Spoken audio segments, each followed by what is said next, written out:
I always dreamed of being part of Jacques Cousteau's water exploration adventures. Sadly my application letter got rejected and instead, I settled for the next best thing. Role-playing Matthew McConaughey in the movie Fool's Gold, which means Jello gets to be Kate Hudson, and he better consider that a damn honor. On our little adventures we discovered a hidden little treasure trove just waiting to be visited. It took a few nasty turns here and there, and I've come to terms with the fact that if I ever have children I won't be allowed to leave them in the bathtub by themselves. But nevertheless we got past the so-called death wall thanks to our unwavering confidence, and tactical scouting. Definitely had nothing to do with our luck, and Ark Survival Evolved being a completely broken game. The next stage in this incredibly flawless plan is to pass the army of angry Trump supporters. Sadly, having opted to roll my character into a black female means I've decided to play the scenario on hardcore mode. Jello pushes forward with Mr. Sokolot and I gently sneak behind. Turns out however that the Trump supporters were not feeling very aggressive today. I attempt to creep past them but their hips are too thick. Jello gives me an opening and I promptly sprint past, taking a few slurs to my armor. The first house we enter seems to be the Dodo daycare. We deal with it in a responsible manner. Seems like the door to the base is open, as is all the doors in the entire house. Must be run by a Jehovah's Witness Rehabilitation Institute. Wouldn't want bipolar Kenny preaching again. I can respect that. I start feeling a bit too free with this open door policy, which in turn almost gives me the Alec Baldwin prop gun treatment. Being a responsible, fully functional man-child, I begin to place my Play-Doh on certain selected locations.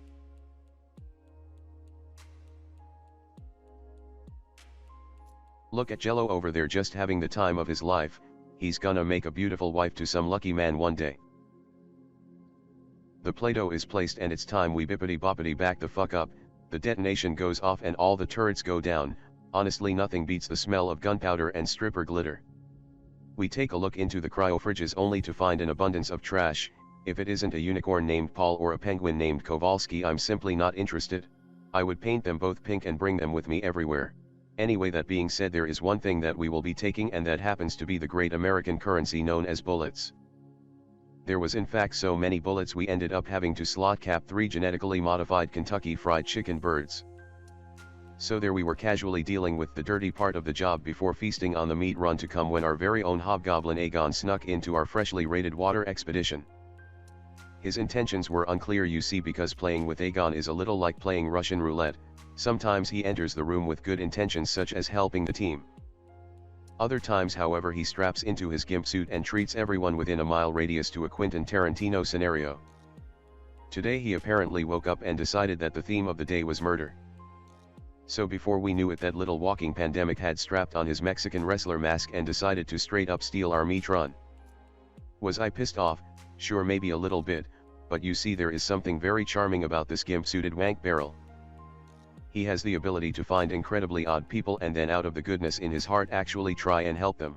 In all fairness, I have been one of those people he's helped on several occasions. In fact, every single Alpha Ascension I have ever done was thanks to Aegon carrying me through the tunnel. That being said, I still hope he steps on a Lego. As I returned from some kind of expedition, I realized two things. Firstly, that Jello is incapable of leaving dinosaurs in an unorganized fashion. Secondly, that Aegon kidnapped a bunch of stray bobs from the comfort of their homes just so that he could reverse Robin Hood us and give away all the fresh cryopods we just collected. Beats working for the Red Cross, I guess. Being with Aegon is basically like watching a Uno reverse card embodied into a human form. He's either going to surprise adopt you, or he is going to be the reason your face has been on the backside of a milk box for the last few weeks. Either way, at least it usually comes with a pleasant experience.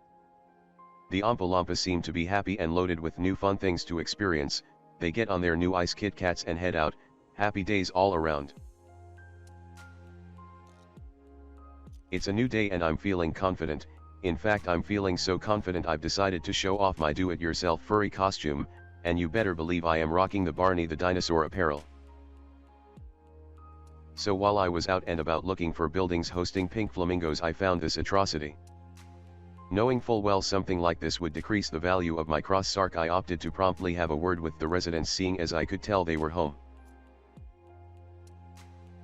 Having been unsuccessful in contacting them, I see no other choice but to break in, so Mr. Sokolot and I silently and smoothly move forward to the top of their house. The plan here you see is to descend into their building using the Santa Claus method. The homeowners however do not seem to be of the welcoming kind and have set up a few incredibly useless defense turrets. After seeing Mr. Sokolot get pegged in the face repeatedly, I opt to have the turrets removed with the help of our confetti blaster. By the way, now that I have a bit of time trying to rearrange my positioning on this tower, can we talk a little bit about raw cookie dough? Has anybody ever actually gotten salmonella from eating raw cookie dough, or are people just trying to stop me from living my best life? These are the kinds of questions that keep me up at night, and honestly I am not playing around here. I am going to need some answers. If one of you lunatics has the answer, feel free to tell me. Anyway, turret went down and we take a moment to observe the structure from above. Turns out operating from above was an absolutely dreadful idea, seeing as the oddly placed cliff plats on the side were now perfectly angled to rail us with their black strap-ons. Well, it's too late to try and comprehend the series of decisions that brought me to this point in my life now. Better off just committing to the plan. So we feed Mr. Sokolot his last meal as if he was on death row, then we take one look down the side of the cliff and chug a beer. As life flashes before Mr. Sokolot's eyes, we embrace the Santa Claus lifestyle. The current goal is just to open the roof, however being blinder than a crack addict on bath salts it proves difficult. Realizing quickly the plan is failing, I opt to wait for Sokolot to succumb to his fate. When this happens, I should be able to get a shot off before the turrets give me the razzle-dazzle. Somehow it worked, never doubted it for a second. Apparently all it took to get the guy's attention was a bit of redecorating, which was absolutely fantastic, seeing as that was the initial reason for my visit. The boys have come out of their abominable structure to try and grasp what's going on. I however have decided that they took a little bit too long to respond to my messages, so I am inviting myself into their house, to make sure everything is up to code. We fumble our way through the open hole in the ceiling, unavoidably catching some of the ex-plant's love. Luckily for us however, we land on what seems to be the second floor of the building, which leaves quite a bit of space to work with. At this point the homeowner is furious. He grabs his corpse like Charizard and makes it spit Powerade all over me, then he quickly proceeds to flee the scene, which in turn triggers my PTSD, causing me to run on foot into his house and pull out my confetti blaster. As a beacon of tranquility, I spot my furry suit lying on the ground. If I am going to die, I might as well die lubed up in a purple Rex suit, I whisper to myself. I quickly reload my confetti blaster.